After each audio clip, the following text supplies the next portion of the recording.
friendship that'll never ever end.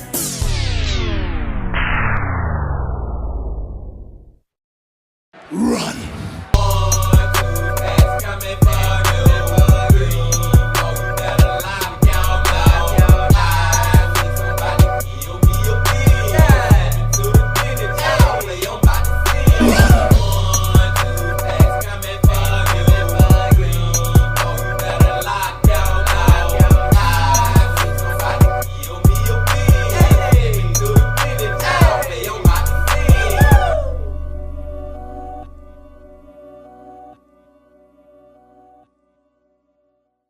It's a beautiful day in the neighborhood. Reaction Beanie 0480. Day in the neighborhood. My brothers and sisters, it is that time to get into another one of these true crime, horror, dark, deep, and mysterious what the is going on type of videos. And today, it is Friday. TGI mother and elf. So y'all know who we're about to go back to. Adrian from Coffeehouse Crime. Back to the coffee man, y'all. And the title of the video is very interesting to me. It's very interesting. Why are so many crypto millionaires mysteriously dying?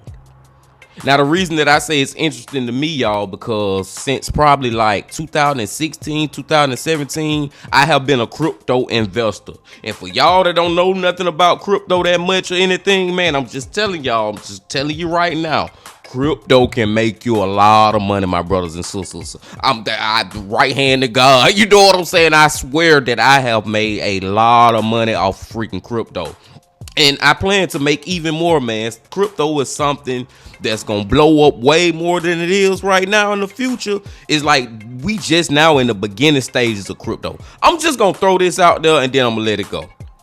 Crypto is in a stage of Google or Apple when it first started. It's basically like in the stage of infancy. You know what I'm saying? Like way back when Google and Apple first started. That's basically what crypto is. And it's gonna blow up so much more. So long story short, story long, my brothers and sisters, do your freaking research on crypto if you want to invest into it, because you possibly, and I'm not gonna lie, could one day retire from it. There has been plenty of people and there have been millionaires and billionaires made off freaking crypto. But I digress. We gonna go and get into the story. But before we get into the story, my brothers and sisters, y'all know what y'all got to do. Get whatever you may need. Get what you need, please. We back to the coffee man on another Friday. Y'all got what y'all need. Y'all ready to go? Then let's go.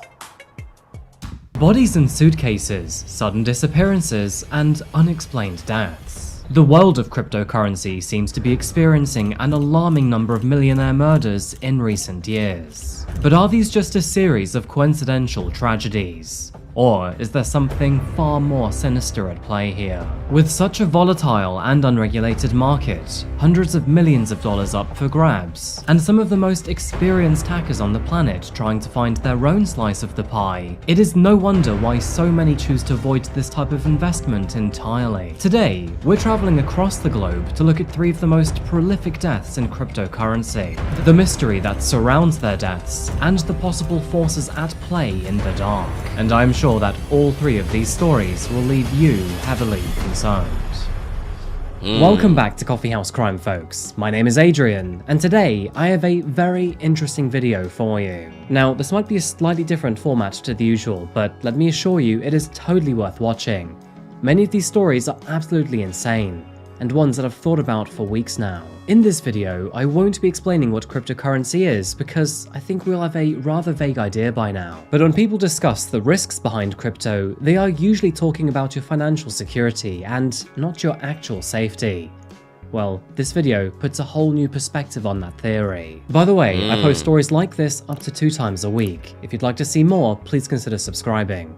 And now, with that said, please grab yourself a coffee, pull up a seat, and get ready for the deep dive. This is the dark underbelly of the crypto world. get whatever you may need. And I just gotta say 2 more things before we start the video, y'all. Another reason why I say I know firsthand that you can become like filthy rich to the point where you can retire. One of my closest homeboys literally retired off crypto. He put, I can't remember, so don't quote me on it, but I'm gonna just say it was like a couple of $100, if that. It probably was less than that, into a certain crypto. And long story short, story long, he became a $700,000 man. Like, he literally made $700,000 off one freaking crypto, man. Retired and never been back to work since. So you really can make money off this stuff. And another thing, just to kind of like answer this question real quick, why are so many crypto millionaires mysteriously dying? It's because they getting freaking murdered. Because people think that if they murder the crypto millionaire, they can take their millions. You know what I'm saying? Or force them to give up their millions. And if they don't, they gonna die. Like, it's people out here that are really attacking millionaires from the crypto space or whatever.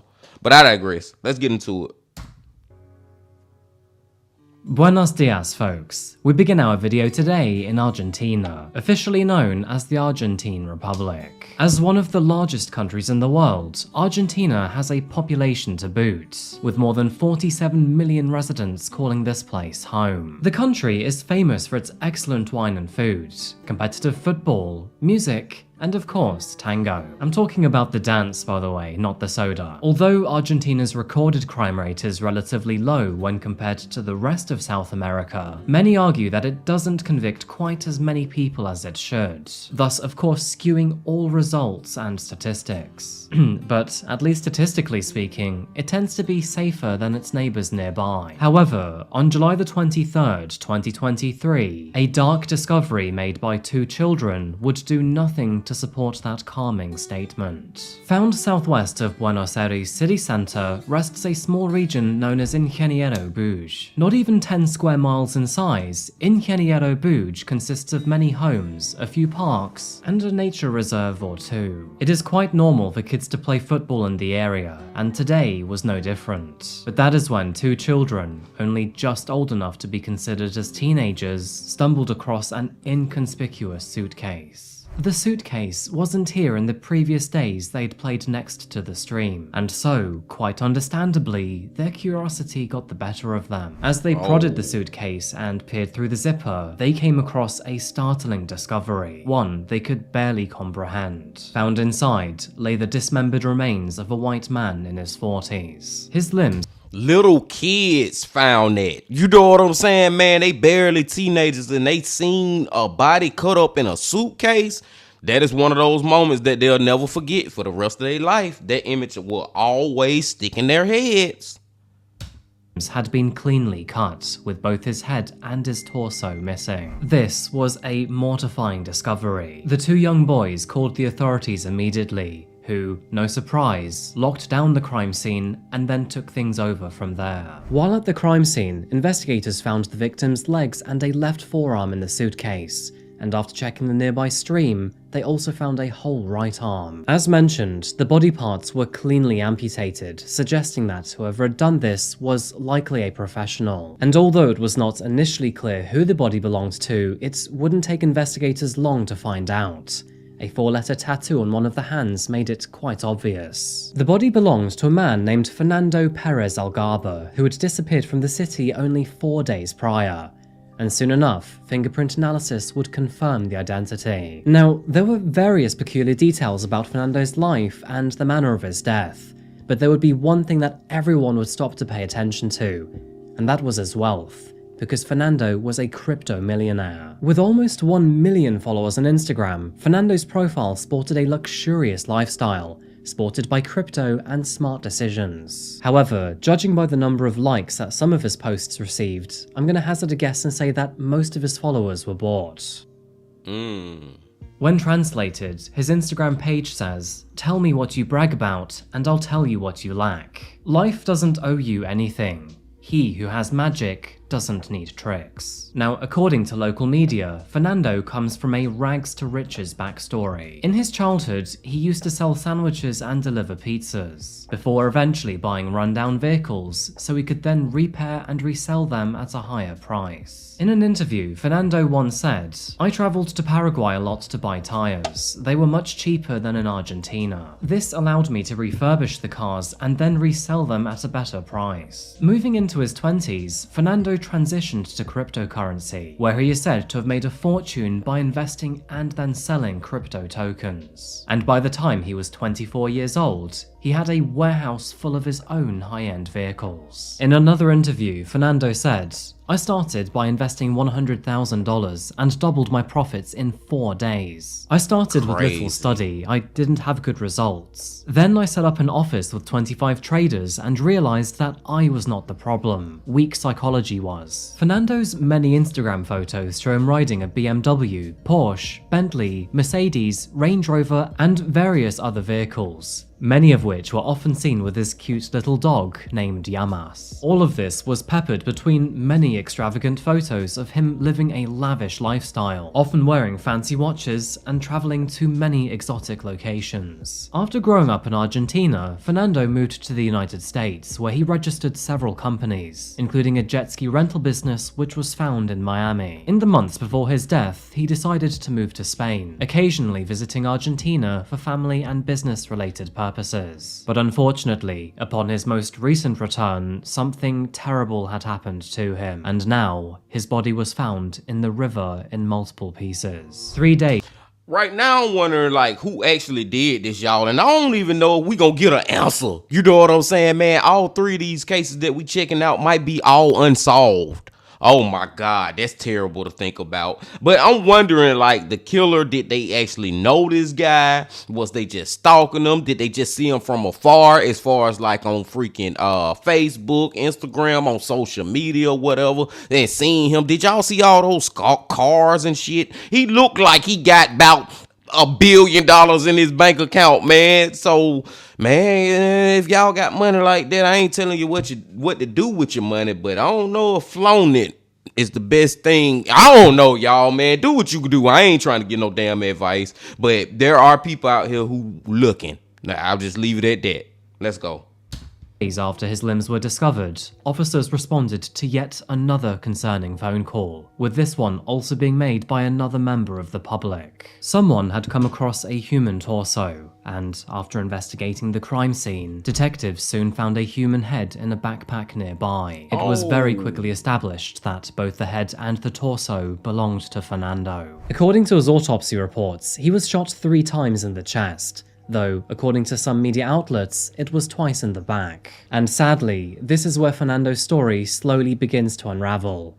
As it turns out, he had made many enemies in the past, and, being honest with you, most of them had a reason to be angry with him. As detectives began to dig deeper into his profile, they realized that, although he had made millions through cryptocurrency investments, he was also in debt to several people and entities. And by the way, we are talking hundreds of thousands of dollars worth of debt here, not just to local people, but even to local gangs. Detectives would also find more than 200 angry messages in his inbox, so it became clear that he'd pissed off a lot of people. One of those messages read, "I'm going to kill you. I'm going to gouge out your eyes and cut off your hands so that you can't have any more money in your life. I swear on my children that I have no problem going to jail." And that message was from a man named Iglesias, who was owed more than $70,000. Another voice message, which was left by a man named, Adrian, said, "I'm not threatening you. I am telling you that I'm going to rip your head off. The money is mine, and you don't play with mine." My hands are up. I swear I didn't write that one. That was Nero. Now, neither of these men were related to the gang that he also owed $40,000 to, which I would argue is a far more terrifying entity to make angry. Fernando had also racked up, quote, irrecoverable debts with Argentina's tax agency, leading some to believe that it could possibly have been an inside job. According to central bank Boy, this man just owe every freaking body, man. And this go back to the video that we watched from the Coffee Man last week with the couple that look like from the outside looking in and look like they got all this money. It look like the grass is green over there, but it's actually brown. It's the same thing going on with this guy, man. He may have made all those millions, but as quick as you can make those millions, my brothers and sisters, this is the most realish ish I ever said. As quick as you can make those millions, you can lose them too. You know what I'm saying? Sometimes you sit back and you think, like, how could a freaking millionaire go broke? A multi-freaking millionaire go broke and get in debt. It can happen just like that if you're not smart with your money. No matter how much money you make, you got to always be smart with it. No matter if it's freaking $1, literally, or $1 million, and that's all you got, you still got to be smart with it. Let's go. Bank records. One of his businesses, which was named Segepa, had 7 bounced checks which totaled more than 2.5 million pesos, the equivalent of 150,000 US dollars or 120,000 British pounds. To add to this, Fernando had more than 25 incidents on his criminal record, including drunk driving and assaulting a police officer. In fact, those very moments were recorded with this video right here. Shortly before his death, Fernando also left a note on his phone claiming that he had lost a lot of money investing in crypto, and that, furthermore, if something happened to him, he had already warned everyone close to him. In the weeks leading up to his death, Fernando had also posted cryptic messages hinting at deceit, betrayal, threats, and even murder. One of these posts showed Fernando in a car with an audio recording saying, "It's incredible how there are such evil people in the world that while you're thinking of helping them, they are there thinking of destroying you." In another post, he said, "Never trust anyone who doesn't show their loyalty to you. End of story." And in another voice note which was sent to his mum, he said, "Hello mum, I needed to clear my head as always. From here, I am realizing 2 things, that we can't escape from problems, and that problems will follow us." On July the 13th, Fernando messaged his landlord to say that he would vacate the property by the 19th of July. But when the landlord never heard back from him and then found his stuff within the property on that day, she reported his disappearance to the police. Of course, this suggesting that he'd been abducted in that time frame. I feel like the whole time, well, I ain't gonna say the whole time, but at the end, right before he ended up losing his life, he knew like it was about to happen. You know what I'm saying? Like he had started to, the things that he was saying in those videos, it was like he was starting to let us know without letting us know that he think somebody is about to kill him, and he was having those thoughts and probably those dreams, or shall I say nightmares, before it actually happened, because he was so in debt with a lot of people. Then the freaking messages he was getting, some people might send you a message like that and be playing, but a lot of people, when they send messages about how I'm gonna chop your head off and all that, they dead ass serious. They really want to do that shit. And all those messages and all that money he owed, he knew his end was coming. I think he really did know that. It was only after examining the suitcase that Fernando's limbs were found in that officers found several documents attached to a family in the local area. Now this led to a search warrant and, eventually, the arrest of a local trans woman named Nicole Almo Chamorra. And by the way, it is confirmed that Fernando did actually owe money to Nicole, and so it is possible that he was murdered to financially settle the score. But saying that, the authorities also believe that even if Nicole is responsible for Fernando's death, they must have had help from other people. Nevertheless, legal proceedings are still yet to begin, and some even believe that Nicole may have been framed in Fernando's death. As you can imagine, the authorities are remaining relatively tight-lipped on the situation, so this story may change a lot in the future. I guess we will just have to wait and see. The investigation continues. For our next case, we're traveling 5,000... Damn, man, that's the first one was pretty much unsolved at this point. It sounds like Nicole may be a fall person or whatever, man. Like, I don't know, man. That's like Coffee Man said, maybe one day he can make a new video and give us an update. Let's go to the second one.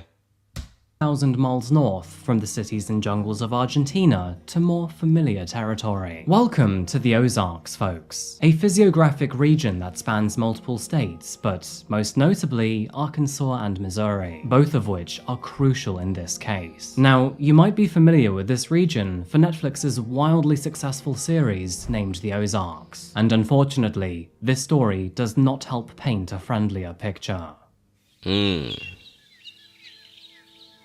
It was on May the 21st, 2023, that a doctor and crypto millionaire named John Forsyth went missing. John was a 49-year-old man with a very prosperous future. During his childhood, he had grown up with 5 sisters and a brother, and was also known to be happy and passionate. He studied mathematics at university, but eventually would become a doctor at the Mercy Hospital in Cassville, Missouri. For most of his adulthood, John lived a very normal lifestyle. He married his wife in 1995 before divorcing her in 2019, and although they would remarry in 2020, they once again divorced by April 2022. Now, over the course of their relationship, they had 7 children together, and apparently, despite their divorce, the relationship remained healthy and amicable. After legal proceedings took place, John was ordered to pay $4,000 a month in child support, plus an additional $15,000 a month in other expenses.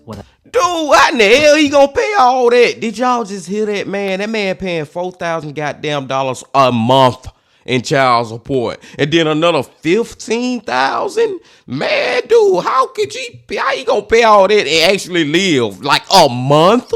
That is crazy, y'all. And another thing that was crazy just from the start of this is the fact that they was married since 1995 to 2019. That's a long time to be married and then just get a divorce. And then y'all get back together, get married again, and then get divorced again a year later. Like, I don't know. It's starting off crazy, but that child support is tearing his ass up, my brothers and sisters.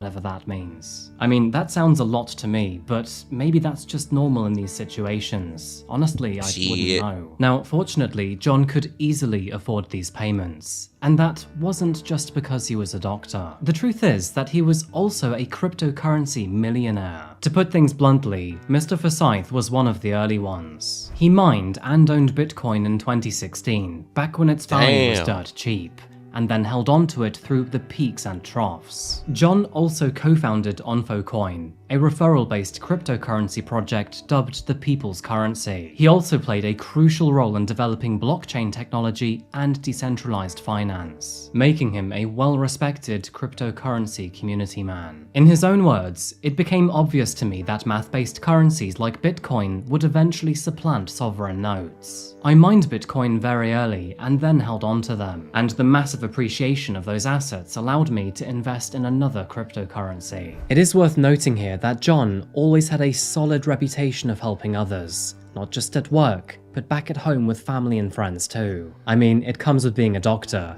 and to add to that, he had always helped his brother with his various health issues, and was a good father to his children. And on that note, he wasn't bitter about the divorce either. In fact, John had already fallen in love with another woman named Laura Barnett, who also worked at the hospital. Not only were the two engaged, but they were also now expecting a baby together. And John, he was absolutely over the moon about this.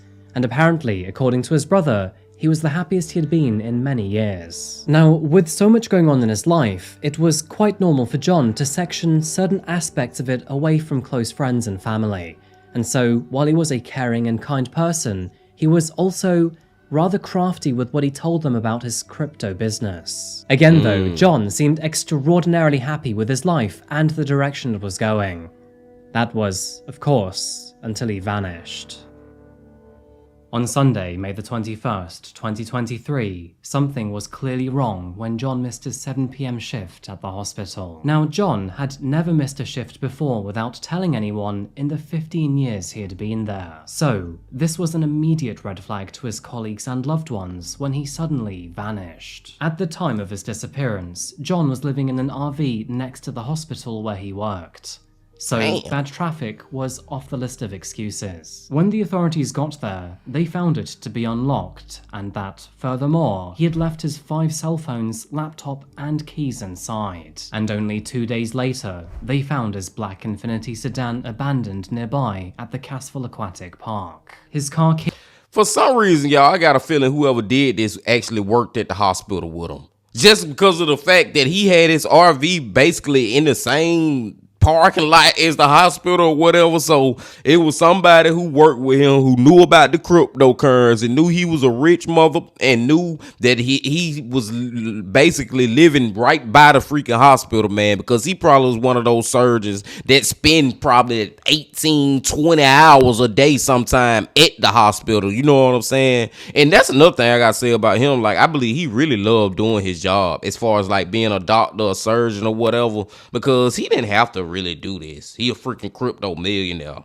You get what I'm saying? But I think he really had a passion for this. But yeah, I think it was somebody at the hospital who actually did this. keys, passport, and briefcase were found inside, and apparently it had been parked in, quote, a very hidden location, in a place where it seems like cars are not supposed to go. After reviewing local surveillance footage, detectives found him to be walking towards his RV at roughly 7 AM while texting his fiancée. He seemed happy in these messages, and told her that he would see her later, but that is when he suddenly stopped responding to all of her messages. According to officers, another surveillance camera captured him driving and parking his black car in the Aquatic Park parking lot at 7:12 AM. 10 minutes later, a white SUV arrived and parked next to him. He was then seen getting into this vehicle for a short while before exiting afterwards. The white SUV then leaves a few minutes later, and John is seen walking around the parking lot 10 to 15 minutes after that. He then walked away from his car, never to be seen again. Several law enforcement agencies, including the Missouri State Highway Patrol, searched about a 9-mile radius around the park using people, dogs, and drones. John's family would also set up a Facebook page seeking for any help and information, but despite their best efforts, he sadly was nowhere to be found. That would be until 9 days later, when an update came in the most horrific of ways. On May 30th, 2023, 2 men were kayaking in Beaver Lake, located 20 miles south in Arkansas, and that is where they came across John's body floating in the water. Quite clearly, he had been dead for quite some time. Officers were dispatched to the crime scene immediately. It was apparent that he had died from a gunshot wound, but the authorities would not say where he had been shot or whether it appeared to be self-inflicted. Now, of course, this has left many unanswered questions in the case. And although the Benton County coroner confirmed that an autopsy had been completed, he also stated that the results would not be released until the investigation ended. The news was sure to devastate his family, both old and new. His brother, fiancé, and ex-wife were all devastated by it, and they all immediately suspected that foul play was involved. To quote his brother, Richard, he said, "We're in shock, and I suspect foul play. He wouldn't miss a shift, even if his eyeballs were hanging out of their sockets. He's punctual in the extreme. It was an immediate red flag." His fiancée, Laura, was distraught, and after claiming that he was the love of her life, she is now faced with raising his child as a single parent. A terrible challenge, no matter what position you are in. I just feel like this one is definitely gonna be unsolved, y'all, because it's like this one of those stories where it's a cold case as soon as it freaking start. Like, we don't know who the freak. Like, there is no, unless Coffee Man finna give us some evidence on the flip side. But right now, it's like this was just somebody who, cause he haven't mentioned nothing about the family knowing anything or anybody or anything. I don't know, y'all. I just got a bad feeling that we are not gonna solve this freaking case. Like, period. Like, from the jump, we just don't know who the freak did this. There is no evidence. I'm hopeful though. Let's see. So, of course, the big questions here are, what exactly happened to John? Was this an accident? Was it self-inflicted? Or was someone out to murder him? With him last seen talking to someone in a white SUV, many wonder if perhaps that person knows what happened to John. Of course though, the authorities are remaining tight-lipped on the situation. leading many to speculate. Saying that, John was also seen alive and well after the SUV drove away, so it is possible that they have nothing to do with this story. As we know, he then walked away from his own vehicle and out of sight of the surveillance camera, never to be seen alive again. And so, did he meet someone by chance maybe? Or was someone out to get him? Or was this just one terrible accident? Or even taking his own life? Well, as it turns out, John had actually made enemies in the past. In fact, back in the year 2022, he was even kidnapped by masked assailants, as confirmed by his brother. During this time, he was zip-tied before being driven to a dark, cold and lonely bridge. He was then threatened before being let go. The thing is, John never reported this to the police because he believed that he was in continued danger. I mean, he told no one about this. His brother didn't even find out until after he passed away. The only person to know about this was one of John's best friends, but even still, John had no idea why he was kidnapped. He did believe though that it was crypto related. According to reports, the authorities apparently do not suspect foul play, which is in direct contradiction to the opinions of John's family and close friends, all of whom strongly reject any suggestion that he took his own life. You see, John was a happy, successful and ambitious man, and was never the type to accept defeat or think about death. There are strange details to highlight, however. It is noted that John had allegedly sent large amounts of money to his family in the days leading up to his disappearance. So, it does beg the question, did he know that something was wrong? Perhaps he...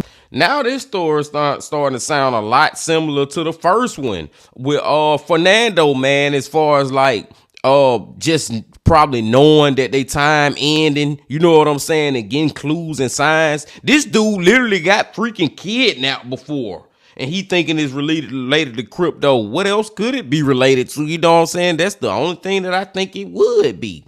I don't know, man. It's just, I think it just go back to what I said at the beginning of the video, y'all, man. People out here know that these people got all this money and they want some of it, however they can get it.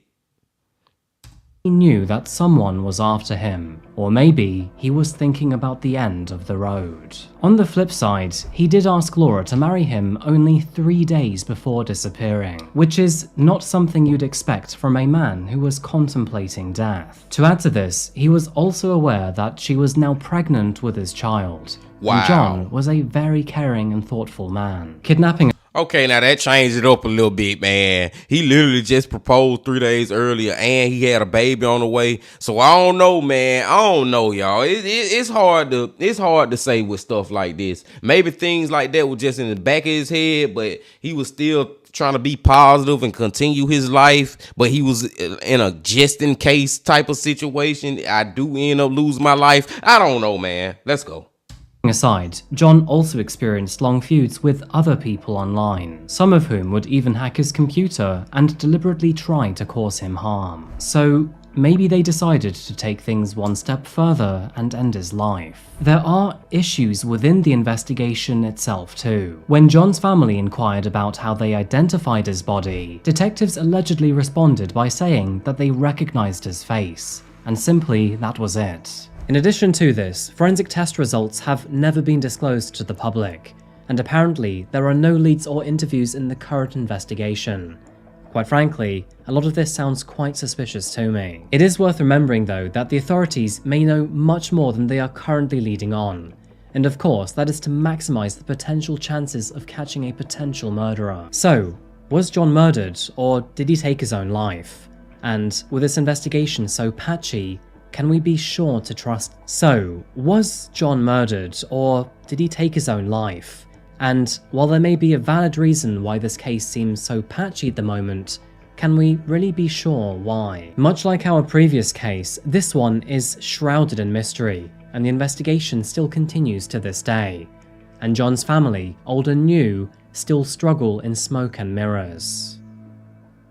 Our next case takes us That one right there is so. I told y'all it was gonna be like that, man. Where you can ask a million questions about what happened. It was just a cold case from the beginning, and there's no answers. A million questions out there about that case, and we ain't got no answers from the very beginning, and still ain't got none to this day, man. And to me, I feel like it's weird that the police being so tight-lipped about this investigation. I hope they do come out soon and tell the public something. And you could look at it on the bright side, like the coffee man was just saying, and hope that the only reason they being so tight-lipped because they don't want the person that they eyeing right now, you know what I'm saying, as the potential suspect to catch on to it or whatever. Yeah, you can be hopeful for that, but I don't know, man. I just from the very beginning, I had a weird, very weird feeling about that one being team. But let's get into the last one.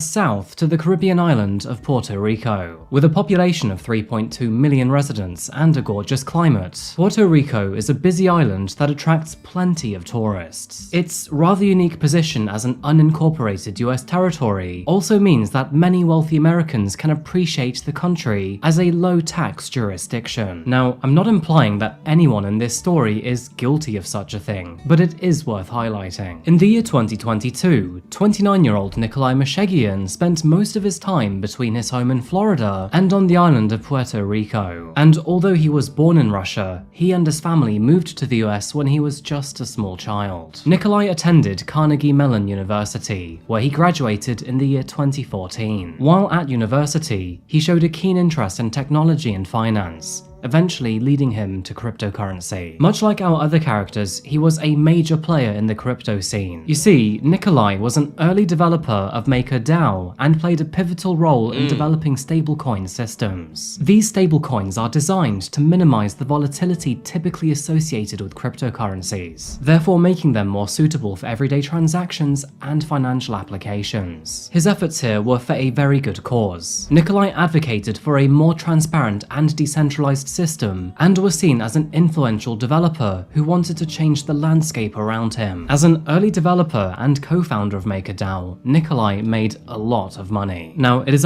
Hell yeah, he did. If for him to be one of the early ones into DAO and was actually a developer, I know a lot of y'all out there don't know what it is, and I'm not all the way fond of it, but I'm fond of the stable coin, because the stable coin is how you get your freaking money out of crypto. You know what I'm saying? You got to turn it into BUSD or USDT or whatever. That's how you cash out. And he one of the ones who first started that. Oh yeah, he was swimming in the money. My brothers and sisters. Unclear how much this guy made in his 20s, but allow the numbers to speak for themselves. He donated more than $4.2 million worth of cryptocurrency to his university, owned several properties throughout Florida and Puerto Rico, and enjoyed a 1,500 square foot luxurious home on the island, which is estimated to be worth a cool $6 million or 5 million British pounds. With panoramic water views, the lakefront home featured a saltwater pool, a newly renovated kitchen with granite countertops, and an outdoor kitchen with a grill and a beautiful view. Now, Nikolai was a very collected, calm, and docile young person. He was intelligent, and he always took his time to think about things before doing them. However, in the month leading up to his unfortunate death, there were telling signs that things were not going well for him. Whether you'd like to label it as an ever-worsening situation for whatever reason, or simply just paranoia, Nikolai was becoming increasingly concerned for his life. I mean, for one, he had recently broken up with his girlfriend, but not for the most straightforward of reasons. And I say that because he actually believed that she was a secret spy who was working for a criminal organization. You see, Nikolai believed that his ex-girlfriend had even planted a bogus laptop in his home and framed him as an enemy to the CIA. So, let's dive a little deeper into Nikolai's beliefs, because this is where it starts to get very, very strange. It's already strange from what you just said, Coffee Man. Like, this man, the money was making him go crazy. You know what I'm saying? The money was driving him freaking insane. And then I tell y'all, he was swimming in it. The man got a freaking $6 million house in a whole nother country than where he was born. Just, man, I gotta say this real quick too, y'all. I wish I could have got it. And when I say this, y'all gonna wish it too, even if you don't know about crypto. Long story short, short story long, I wish I would have got in crypto way earlier, y'all. Because when this is probably, I know it is. Yeah, this is over 10 years ago. This was back when I was still a teenager, I want to say. You know what I'm saying? I think I was still in high school. I literally can remember seeing Bitcoin for like $28 or something. It was like 20 something freaking dollars, y'all. Do y'all know fucking Bitcoin at like 70,000 fucking dollars right now? Imagine if I would have bought some back then. Dude, we'll be rich, my brothers and sisters. I already be giving y'all all the money that I want to give y'all in the future when our channel blow up like that. You know what I'm saying? But from the jump, I would have been giving away a lot more money than I have, man. But think about that, man. It was $28, now it's 70-some thousand fucking dollars. I bet y'all wish y'all would have invested now too. And the thing, and one more thing, goddamn it, one more freaking thing. I'm saying it's $70,000, but listen, y'all, I'm telling you, in the very near future, it's gonna be 100,000 plus. Then, or maybe a year or two, or I don't even know how long, but it's gonna get to 150 and 200. Like, it's gonna take years, but it's gonna keep going up. So it's never too late to invest in crypto, y'all, especially things like Bitcoin and the top 10 blue chips. But I digress. Let's go. On September the 5th, 2022, Nikolai tweeted 3 possible futures for me. Number 1, suicided by CIA. Number 2, CIA brain damaged slave asset. Or number 3, worst nightmare of people who fucked up with me until now. I am sure these are the only options. Almost 2 months later, and in his final tweet ever posted, he said, CIA and Mossad and pedo elite are running some kind of sex trafficking entrapment blackmail ring out of Puerto Rico and the Caribbean islands. They are going to frame me with a laptop planted by my ex-girlfriend who was a spy. They will torture me to death. And to make things even more concerning, only 4 hours after making this tweet, Nikolai Meshegian was dead. He had drowned in the ocean nearby. Although this does sound like murder, Puerto Rico Police Bureau's Homicide Division, who investigated the matter, say they believe several factors in this investigation point towards Nikolai taking his own life. Now, I know this sounds quite fishy, but it is worth noting that his family also believed that his mental health had been deteriorating in the months leading up to his death. And man, when I said that earlier, that the money making him go crazy, I ain't think it would go to this point. And from what we have heard so far, I gotta tend to agree that I believe he probably did kill himself. unfortunately, they believed he was also reaching a breaking point. And to add to this counter-argument, friends within the cryptosphere also describe him as brilliant, but also troubled. So, the question is, did Nikolai take his own life, or was something else at play in the background? Well, to begin with, Nikolai's body was found in the waters near Ashford Beach, which is an area well known for its dangerous swimming conditions. Now, this beach usually has signs warning people not to swim in the area, mostly due to its dangerous undercurrents and its rocky conditions. But some of those signs had actually been washed away by a hurricane only 2 months prior, leaving many uninformed tourists at risk. The thing is, Nikolai was not a tourist, and to add to that, there were no indications to suggest that he'd been surfing prior to his death. So, why was Nikolai in the water? Now, it is possible, in combination with his rather apprehensive tweets only a few hours prior, that Nikolai may have suffered some sort of psychotic break. After that, he may have ran into the water, accidentally drowned, and then washed up on Ashford Beach. Now, there is a chance that investigators even have proof of this, but have not disclosed it to the public, but only his family. But whatever it is, they seem pretty adamant that it was some sort of relapse with his mental health. As far as we know, Nikolai's investigation is officially closed, with the cause of his death officially marked as drowning through accident or taking his own life. As already mentioned, many of his close friends and family believe that he experienced some sort of psychotic break, but others think he may have fallen victim to the exact thing he tweeted about only a few hours prior. Now, a bit of basic psychology here, but we are all naturally programmed to identify patterns and connect dots where we can see them. That is part of of our survival instinct as a species after all. So, when Nikolai creates the riskiest tweet of his life by claiming that the CIA and Mossad will execute him, and then he is found dead only a few hours later, it is an extraordinarily alarming coincidence that will make many question if it was a coincidence at all. But that's true, man. Like the circumstances and how everything happened, the sequence of how he put out that tweet, then he end up dead. Yes, that would make you think, like, hold on, man, is there more to this? Like, this is very weird. But I gotta agree with what I said from the beginning, man. Like, I think he really did take his own life. Even his family, like, are in agreement with that. And also, one thing that the Coffee Man said is that maybe the police didn't release all the information to the public that they probably did release to the family. You know what I'm saying? Or I put it this way real quick, my brothers and sisters. You never know. He could have been texting his mama or his daddy or his sister or his brother right before he got in that water and drowned. You know what I'm saying? Like, I can't do this no more. I'm about to end it. I'm at this beach and I'm about to drown or whatever. You know what I'm saying? And that's just some information that they don't even want to put out there. Sad anywhere it go though. Sad anywhere it go.